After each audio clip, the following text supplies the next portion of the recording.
Welcome, everyone, to the Lee Schools TV podcast. Our guest today is Jeff Becker, TV production and digital media teacher at Island Coast High School, and also the 2018-2019 Lee County Teacher of the Year. Jeff, thanks for being here, man. Yeah, thank you for having me. Yeah, it's good to see you. Yeah.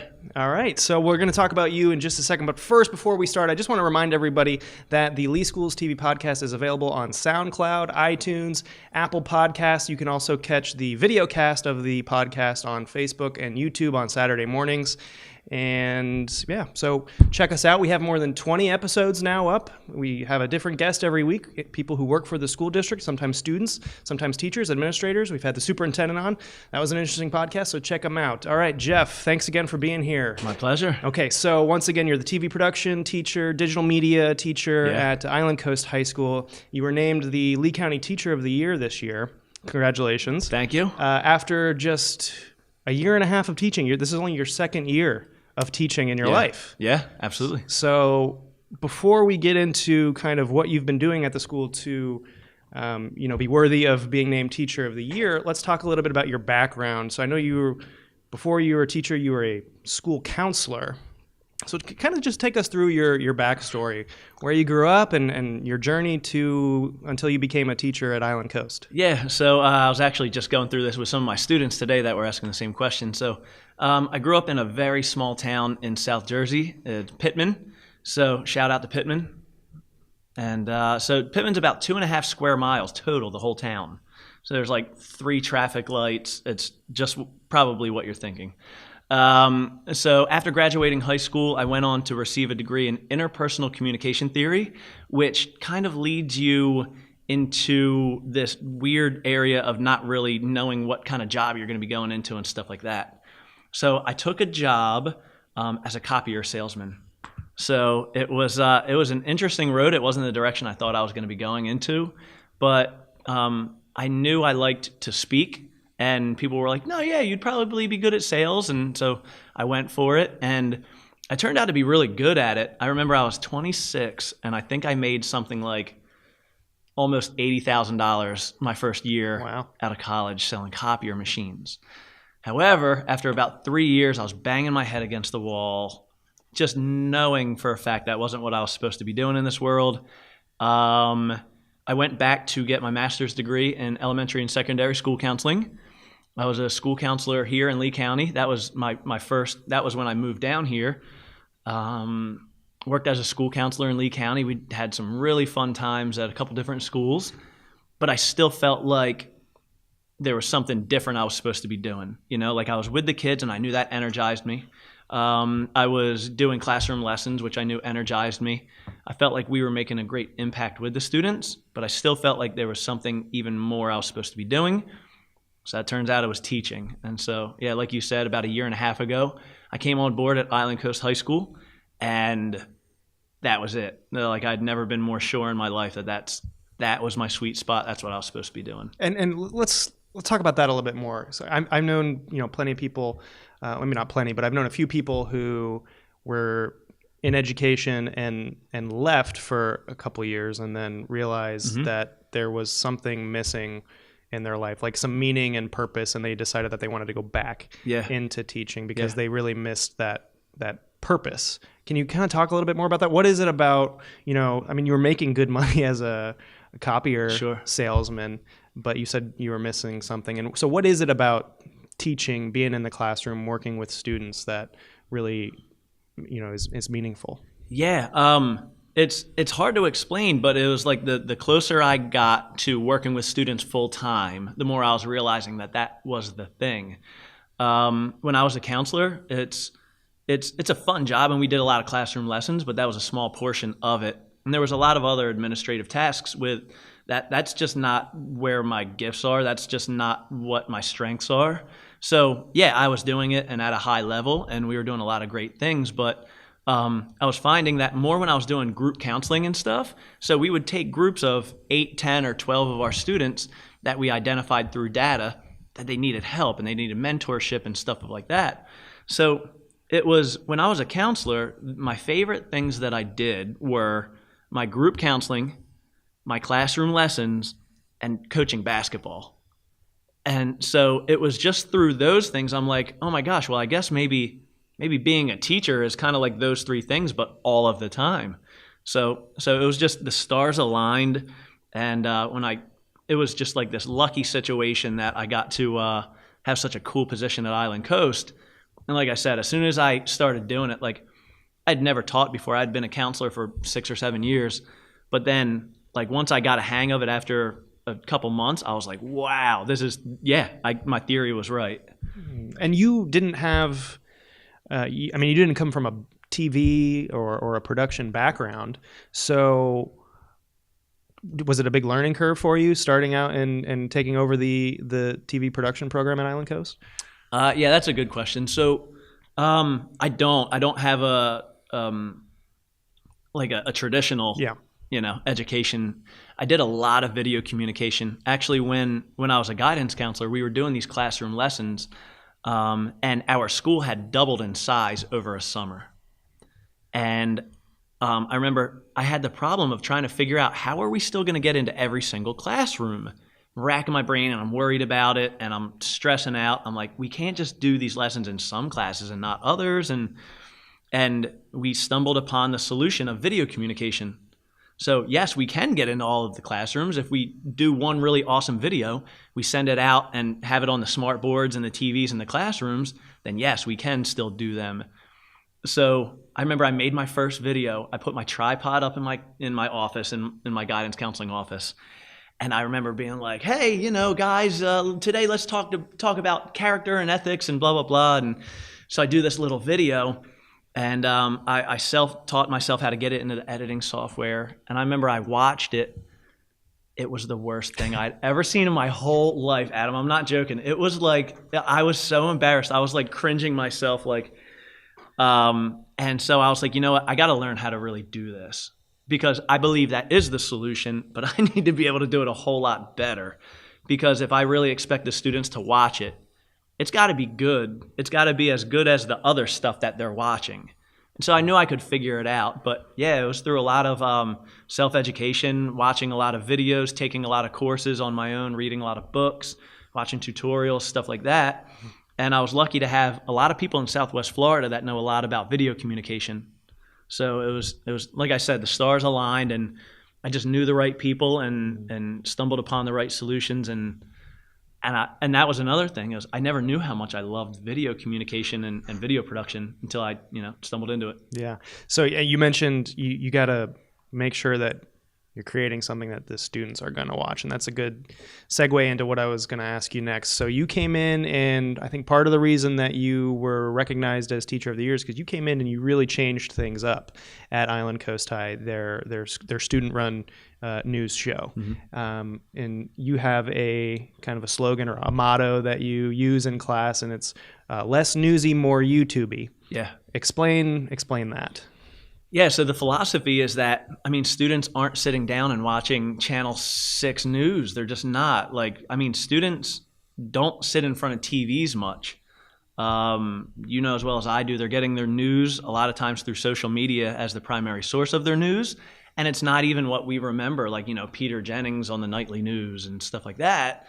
And so if we want the students to get the news, we have to kind of rethink the way that we're delivering it. Because if we're emulating Charles Kuralt or Bryant Gumbel or Peter Jennings, I'm afraid that the students just aren't going to watch it. And while that's kind of sad, because that's been a big part of American history, it's also the reality. So, we can fight it, we can be upset about it. But if you really want to get the news, it's kind of one of those situations where you got to say, hey, right, wrong, or indifferent, we got to get with the times. And so it's not that we had to improve the program that was there. There was a lady that she retired that I filled in for, and she did a phenomenal job. She won awards, and and when I got there, the program was running. It's just that we were doing something completely different. Is we changed the class, and so it was no longer TV production. It's now more video production or YouTube production or whatever it is you want to call it. Mm-hmm. So, and by the way, we did a story on you and your class and being named Teacher of the Year. If you want to check that out, that's also on our YouTube channel. Just go to Lee County Public Schools on YouTube, search Teacher of the Year, Jeff Becker, and you should be able to find it if you want to know a little bit more about kind of how they're changing it. But while we're on the topic, so what did you change about it? What are some of the specific things that are different than what was happening at the school? Yeah, absolutely. So one of the things that the way that the studio and the infrastructure was set up was for traditional TV production, which all of the, I don't want to say all, most of the schools in Lee County are set up with what's called a TriCaster, which, as you know, but maybe some of the people don't know what a TriCaster is. It's the way that the video is kind of edited, manipulated, and then sent and broadcast. One of the issues with that is that it's not an issue, but it butts up with the philosophy that we were bringing in, is that it doesn't do it in HD.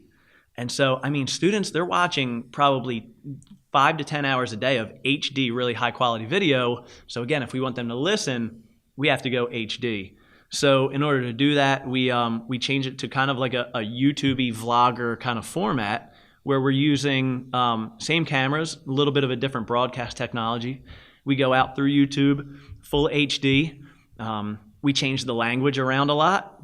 We change the attitude a lot. So we want students to sound like students. We don't want them to sound like newscasters. We want them to sound like their favorite people that they watch on YouTube. So instead of saying, "Hi, welcome to WGCL News," we're like, "Yo, what's going on, everybody? We are back and better than ever at the Gator News. Thanks for tuning in. Make sure you subscribe." So it doesn't sound like news. It doesn't, right. It's really high energy. Yeah, like you got some like slang speak in there and stuff. And you also, so before you started, there was a newscast every day that went out, and now you guys just do 2 days a week, I think. We do, and you 2 put days those all a on week. YouTube. We do 2 days a week plus social media. So everything goes out through Twitter, because again, students need to either see it or be able to go back and see it again, because that's kind of the way they're used to getting their information. So yeah, we do 2 episodes a week. They're anywhere between 6 and 10 minutes. It's made up of like little mini shows that we stack together in an episode. And so we put music behind it, which isn't the traditional way of doing high school news. We raise money to get royalty-free music for the background. So it's like hip-hop or electronic dance music or whatever it is that's going to, kind of get the students' attention. Yeah. And so I want to talk about why it's important. These are important skills for students to learn, because when I was visiting the school a few weeks ago and we did the interview then, and you talked about how, the world is changing and the media landscape is so much different than it was, even just 5-10 years ago. And you were talking about the importance of digital and visual communication. And so what are some specific things that you're teaching your students how to do, and why you think it's important for them to learn these skills? Yeah. So as you know, the video and even the audio world has been severely disrupted. And by that, I mean that, 20 years ago, you would need a full-blown studio to make news. Now, anyone from ESPN to Channel 4, Channel 6, whatever channel you watch, they have people that are creating really great video from anywhere, anytime. And you don't need a big camera. You have a cell phone that will shoot either 1080 HD or even 4K, super high def resolution. So that's, instead of teaching them TV production skills, which are very valuable, because I don't think TV news is going away anytime soon. I think maybe in 50 years it's going to look a lot different, but I don't think it's necessarily going away. However, what I do want to teach them is how to understand and utilize and harness the power that they have, because I don't think they realize how much of a big deal it is, because they were born into that generation. And so here's what I want them to know. I want them to know that if they have something they want the world to hear, or if they have something that concerns them or burdens them or hurts them or something they want to make a change about, you can do that really well, and you can do it from anywhere. Yeah. So if I can teach them that, then, I feel like I did my job. And it might seem crazy to some people, but you can make a living off of just being on YouTube. I mean, I know that there's I think one of, if not the most popular YouTube channel is like the 7-year-old kid. I think his name is Ryan. And I'm sure his parents help with the setup and everything, but I think he just opens up and plays with new and different toys. Unboxing, yeah. And I read he, or at least his family, made $22 million in 2018 alone just from his YouTube channel. Yeah. It's a wild world. It's a wild world. And if we don't get on board with figuring that out, I think we're doing a disservice to our students, because it really is. A YouTuber bought a Super Bowl ad. Like, we're here. Like, it's happening, So it's like, I think this is a good opportunity to take a proactive approach to it instead of being behind. And I don't think there's anything stopping us from getting out in front of this. If we get the right people in front of these students that know how to do it, then I think our students can benefit big time from learning that. I mean, there's the YouTube gamer, his name's Ninja, and he's making millions of dollars, and he's gaming. Mm-hmm. However, the cool thing that we're teaching our students is they make it look easy, but it's not. Just like anything, if you're watching LeBron drop 30 points a night, he makes it look easy. The thing you don't see is that he's in the gym 10 hours a day taking jump shots. And the same thing is true with video production, is that this guy Ninja, the gamer, you can find documentaries and stuff. I mean, he's gaming for 8 hours a day. That by itself is nuts. Like, my eyes would fall out of my head. But he's not done as soon as it's not just gaming. Then he takes his footage and he has to save it properly. He has to know how to use his technology. He needs a very good understanding of editing software that the whole world's using, like Adobe Premiere Pro, which we're using here in Lee County. It's tough software. You really got to know your stuff. He's got to understand marketing concepts. He's got to be able to look at YouTube analytics. There's a lot that goes into it. So if you're a teacher walking through Island Coast High School and you peek into my classroom, you're like, oh, wow, yeah, it must be nice. These kids are learning. Mm-hmm. I mean, if you watch our show, you're like, oh, that's probably a really fun class. It is fun. However, my students, they work hard. Mm-hmm. And we have to treat it like a really fast-paced work environment in order to create what we create. Yeah, and you guys were awarded Best Newscast at the 2018 Lee County Student Film and Television Awards last year, so that must have been cool for you. It was. That was super exciting. It was. It showed the students, it's always good to have something that shows them that the hard work pays off, mm-hmm. And you mentioned you said something that I pulled directly from the interview I did with you a month or so ago, that you said, I think my job is bigger than just doing the school news. It's to teach the students what the world is like. What do you mean by that? Yeah. Again, if you just watch our show, you're like, oh, fun class. So in order to make a difference, so you need to understand more than how to use a camera or more than how to use editing software. You have to find a cause that breaks your heart. And if you don't, it's going to be tough to wake up in the morning and go do what you do, right? Like, I can tell you love what you do. And so it's probably a lot easier for you to wake up in the morning and go do it. But there's even more than that we teach in our class, is not only to find the thing that you love, but no matter where you are, you need to be a linchpin, as Seth Godin calls it. Seth Godin, he's a super marketing brain. So you need to learn how to be excellent at everything you do. So even the students in my class that don't care for video production, which there's always going to be a handful of them, we still teach them, hey, you might not dig this, but I still expect you to perform excellently. You need to pay attention to detail. You need to work well in a team. You need to be able to communicate with your team well. Somebody in the room needs to be the leader. All of these things transcend video, and that's the big idea, is that so when my students leave, I'm not under the impression that 75% of them are going to go into video, because they're not, because they all have different gifts and strengths. But what I do hope and what I do expect is for them to take the skills that we learned that do translate anywhere. If they go and work at a post office, attention to detail, show up early, stay late, strive for excellence, have a high level of care about whatever it is that you do, have a high level of care about the people that you serve, all of those things. That's the big idea.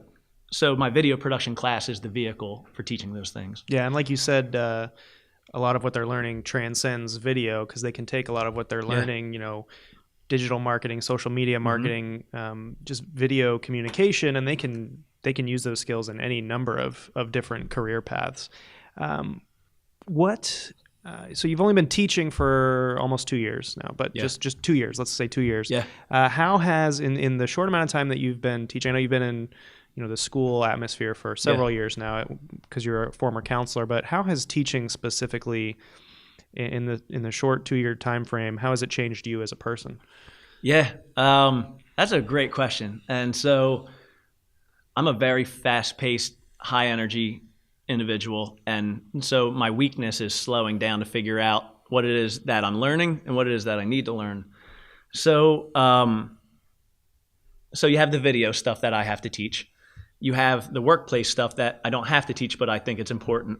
But also, it's the things that I'm learning just about being a mentor or a role model, is that sometimes I need to slow down even more and kind of walk slowly with my students.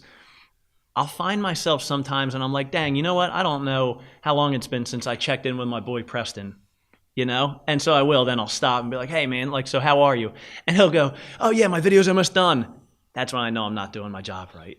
I'm like, dang, he thinks that's all I care about, So that's what I'm learning right now, and that's where I'm growing as a professional, is learning that there's a whole nother layer that we have the responsibility, because teachers are under pressure probably more than, since I've been in education or known anything about education.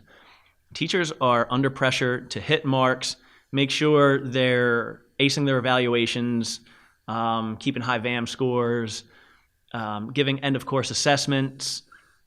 Sometimes even as a teacher, you're responsible for things you don't have control over, like FSA testing scores and all this. So the pressure is great enough for teachers to miss the even bigger idea that we are here, and whether it's right, wrong, or indifferent, we are here to influence our students to become awesome humans.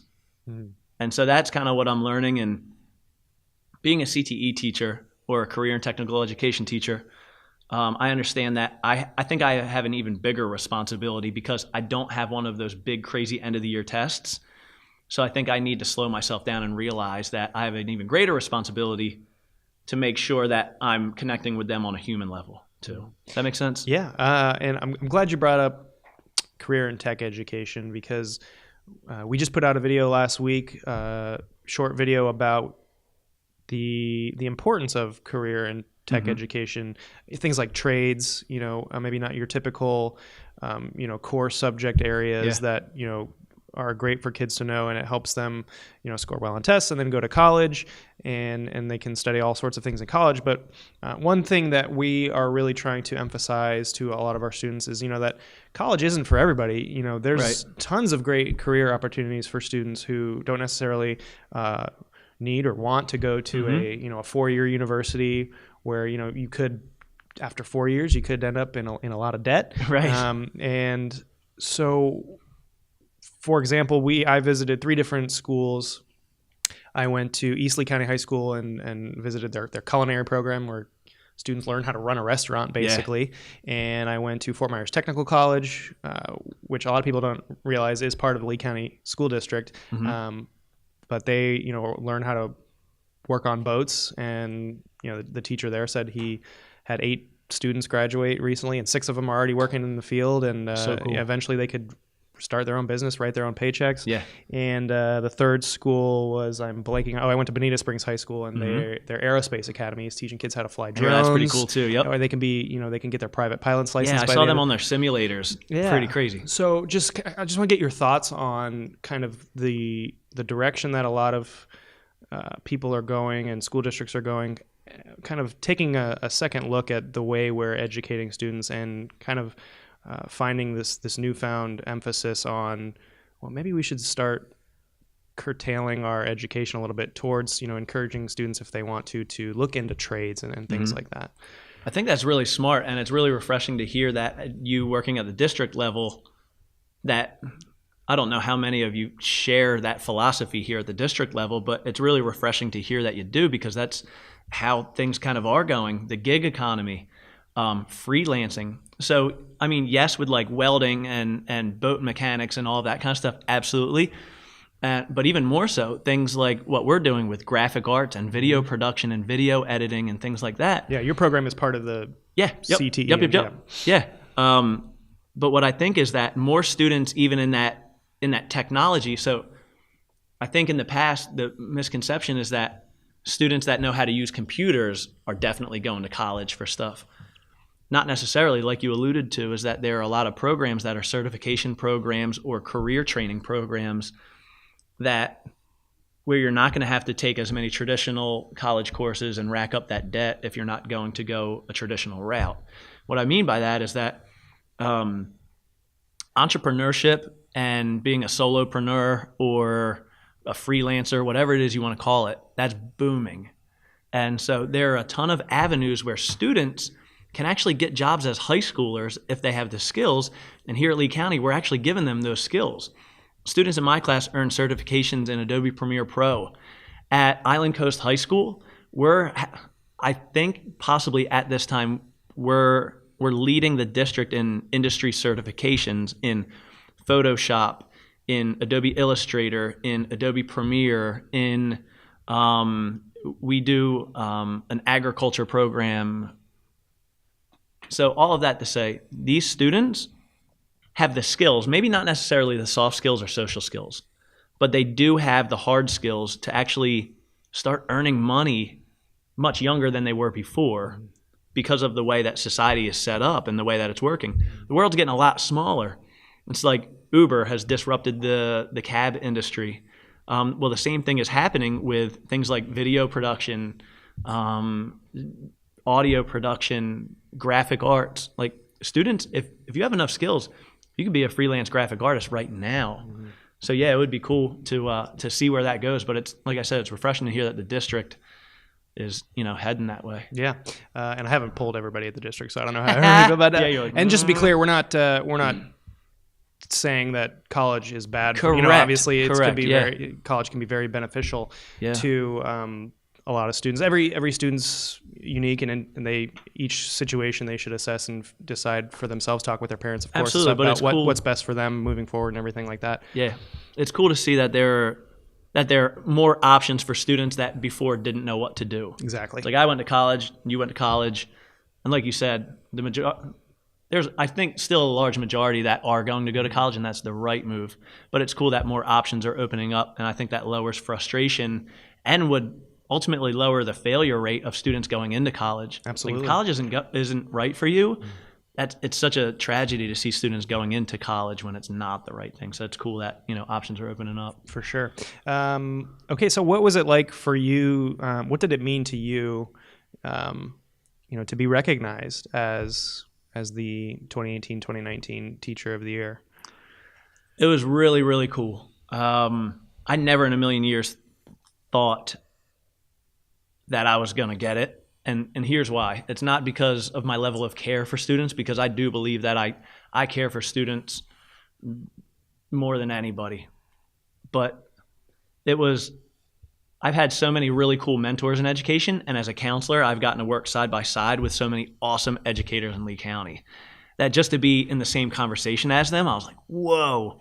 Going through the process was crazy. What I really loved, more than the award, more than the trophy, more than the certificate or the news articles or whatever, the coolest part was that it was a journey of self-discovery for me. There was no stone unturned going through that process. It was like 4 interviews in front of panels, and they're looking at my documentation and asking me crazy questions and rapid fire from all angles of the table to make sure that they got the right person. That's what I loved about it, is because they were asking me questions about things that I'd never thought about before. My personal philosophy. Why am I so passionate about education? What is it about? Why do I feel so strongly about being progressive? Or what are the things that I have done to be progressive? They asked so many great questions that I went from feeling like, I don't know if you've ever suffered from this, but what is referred to as imposter syndrome. When you're in the running for a scholarship, an award, a job position, I kind of have this self-doubt thing that happens sometimes, this voice that creeps in that's like, nah, it's an accident that you're in the room right now, The amount of questions and the process clarified so much for me, and it boosted my confidence so much that I went from thinking, are you guys sure you got the right guy? To, you know what, I feel like I am the right guy, and I'm honored, and I can't wait to use this platform to help more students and to help the district and to help people to find education that ultimately, that have the same kind of story as I do. Like, I went from copier salesman, making a ton of money, banging my head against the wall, to working as a teacher and being like, yes, like I found it. I want that for people. And also then what happens is that it benefits the students. So I think that's why this meant so much to me, is that it took me to a new understanding and a new level of being able to champion for education. So that's cool. One thing I wanted to talk about that we talked about when I was out visiting your school, but unfortunately I wasn't able to fit it into the story I put together about you is your kids, specifically your daughter, because there's a really funny moment when you were being named, when you found out that you were named Teacher of the Year. A bunch of district administrators came to Island Coast High and surprised you. Your principal walked you through the door, and everybody was there and said, and you found out you were Teacher of the Year. Yeah. And then your daughter was there. Well, why don't we just play a quick clip of that.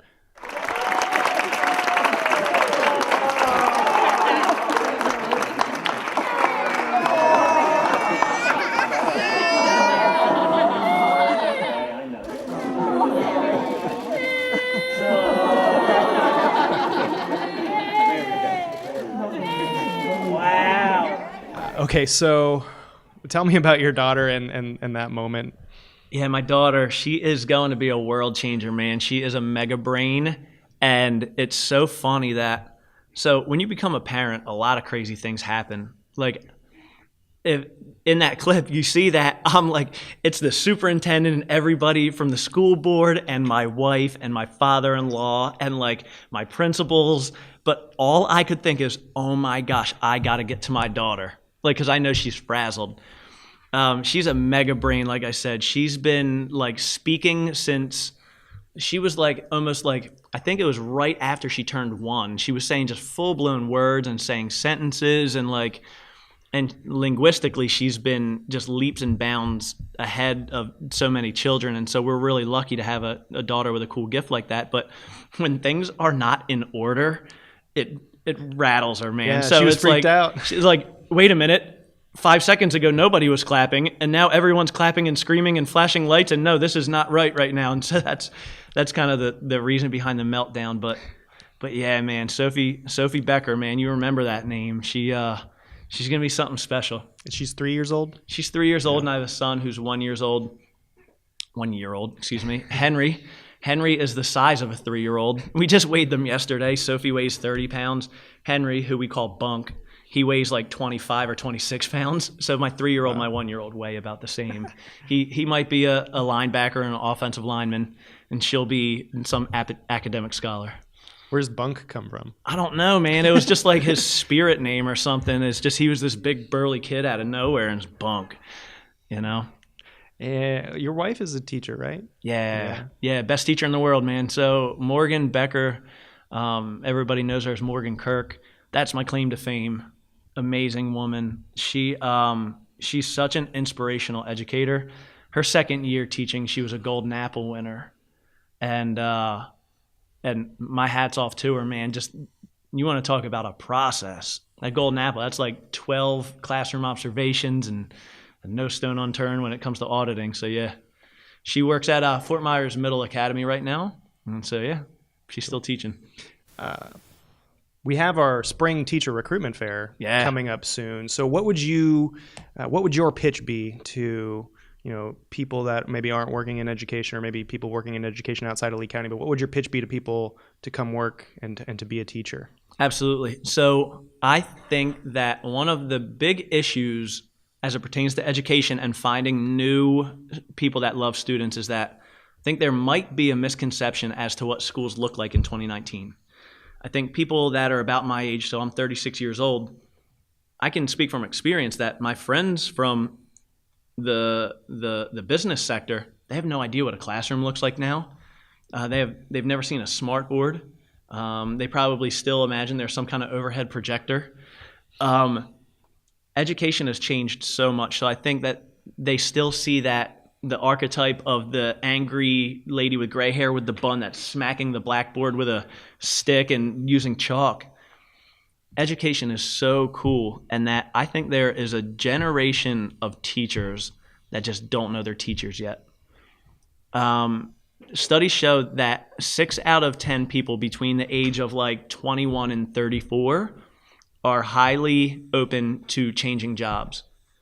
And the reason why is because they're finding, as you probably know, that millennials are less geared towards the money-making jobs and more geared towards finding something that makes them feel satisfied. Mm-hmm.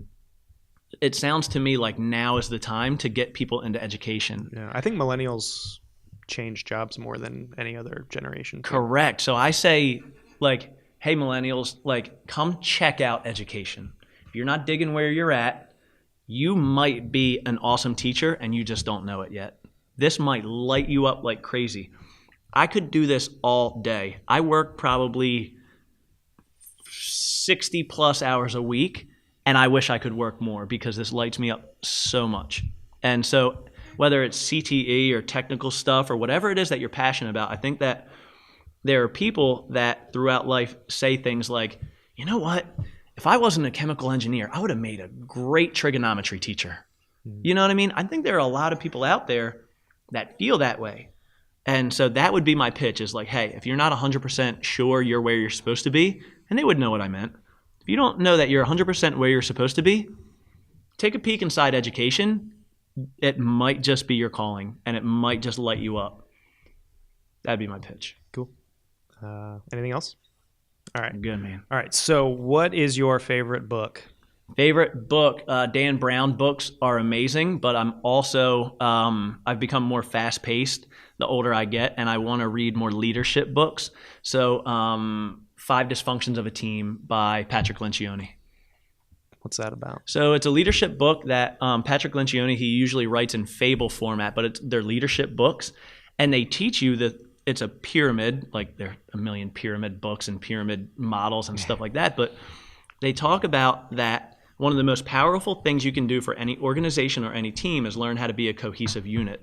And so there are 5 steps that build upon each other. Bottom one is trust. Like, we need to be able to trust each other, that you're not gonna like not just lie to me, but that you can just open up to me, that you can admit when you're wrong, you can admit, or you can talk to me when you think I'm wrong, that we can just trust each other, that we're not out to get each other. But it walks you through these 5 steps that build upon each other, that a lot of times teams just look right at results, where there are a lot of things that you need to get right before that. And when you can work as a well-oiled machine, you can make exponentially, you can pick up more speed and build more momentum, and that's when you get the results. Super cool book, really easy read, really impactful. What was it called again, the author? Yep, 5 Dysfunctions of a Team, Patrick Lencioni. Cool. All right, what's your favorite movie? Ooh, let's go Hook with Really? Robin Williams. Yeah, Wow. come on, man. That was the movie. I don't think it holds up that well. Yeah, that was the movie. I don't know if you had a movie when you were growing up that I watched got like you at the right moment. every day for like a year. I watched that sucker, man. Rufio forever, man. Yeah, it's Yup. heartbreaking. Yeah. When his Can we moment not talk came. about that? I don't want to get emotional here on the podcast. Okay, what's your favorite song, or who's your favorite singer or group? That's so tough, man. Guilty pleasure of mine, I listened to a lot of hip-hop growing up. So hip-hop has just taken a turn for the worse, and that might I be agree. what That's every... a different topic, though. Yeah. So who was your favorite hip-hop artist growing up? There were a lot of good ones, and so they didn't always have good messages, but at least they respected the craft properly. So like Nas. So he always had something very educated to say. He had a phenomenal vocabulary. Lyrics mattered back in the 2000s. Now it's like no idea what they're talking about. No, I don't even think they have a message. It's just all about the beat and whatever they're talking about nowadays, man. But yeah, at least they really respected the craft back in the 90s and 2000s. Those young kids and their music today, they don't know what good music is. See what I'm saying? We're turning into old I people. know. I'm like, Okay, so what was your favorite subject in school growing up? Lunch. I was not a good student, Adam. Really? I really wasn't, man. I had a really, really rough childhood, and school didn't help things. I think that's one of the reasons why I'm so passionate about school. School was not my support system. I didn't have a great support system at home. And when I went to school, they didn't pick up the slack. And, I don't hold a grudge or anything. I don't have a chip on my shoulder about it, but it's a true story, man. You went to school in Jersey? I went to school in South Jersey. Yeah, man. And it was a great school. It's just, and here's the thing. It's not that they didn't want to invest in me or my life. It's just that there wasn't a system in place to identify a high-flying student. Like, when I was younger, I used to test off the charts and all my standardized tests, but then I don't think that they had at that time the systems and processes to identify that, hey, this kid might be really smart and he might be acting out because he's had a really rough go at life. My mom passed away when I was 12, and so like any 12-year-old, I was angry, man. Like I was lashing out. I was making bad decisions purposely, and so at face value, it did. It looked like I was a knucklehead. But, thank God I made it through and found my way back. But, yeah, in school, so I did love art and stuff like that. And pretty much any class where I had a teacher that would just, see past all the stupid stuff I was doing. Well, that's interesting that you say that, because now we've had a couple teachers on the podcast now who have said they, were not good students, going through school, growing up, and you mentioned that might be partly why you wanted to get into education. Is it because you kind of wanted to correct a wrong from your history and say, well, I didn't have a great experience as a kid going through school, so I want to make sure that students today have a better experience than I did? Is that part of it? Or yeah, well, I think that was part of the that guided me back. And so I remember my guidance counselor, Mr. Ricketts.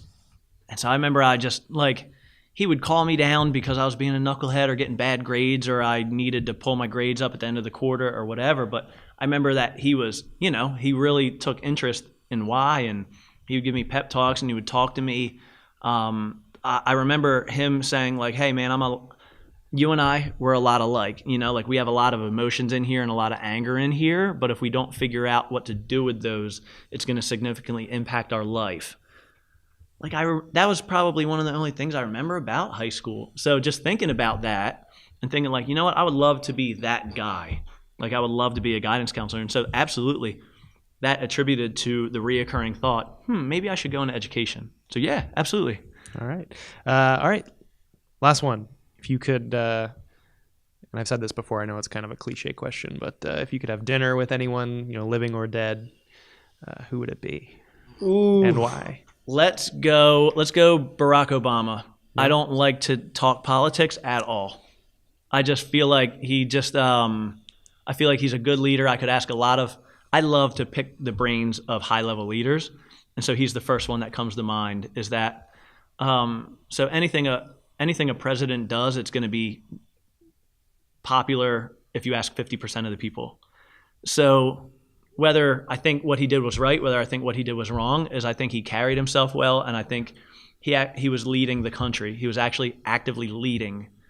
I would love to just ask him a lot of high-level leadership questions that could help me in what I'm doing. Like if he could give me some nuggets as to what helped him to lead the country, if I could apply them in the classroom, I think everybody wins. You're now the second person on the podcast who's had that answer. How about that? Yeah, School Board Chair Gwen Gittins had she said the Obamas. Yeah. But I think no matter what side of the political spectrum you're on, I think just talking to a former president just about what it's like to be in that position would be interesting, because it's got to be so incredibly stressful, and just talking about the day-to-day and what it's like to be in that position. Yeah. Can't even imagine. Because you always see the before and after pictures of presidents, what they look like at the start of their term. Yeah. Yeah. They just look so tired and worn out. Yeah, man. It really drains you, I'm sure. All right. Jeff Becker, TV production, digital media teacher, Island Coast High School, Teacher of the Year for 2018-2019 in Lee County. Thanks for coming on the podcast, man. I had a lot of fun. It was The pleasure is all mine. Thank you so much for having me. It's an honor. It was an honor to be named Teacher of the Year. If there's anything I can do for you guys to move that ball down the field as it pertains to education or whatever, you let me know. All right. Thank you. And thank you for watching and listening. We'll see you next time.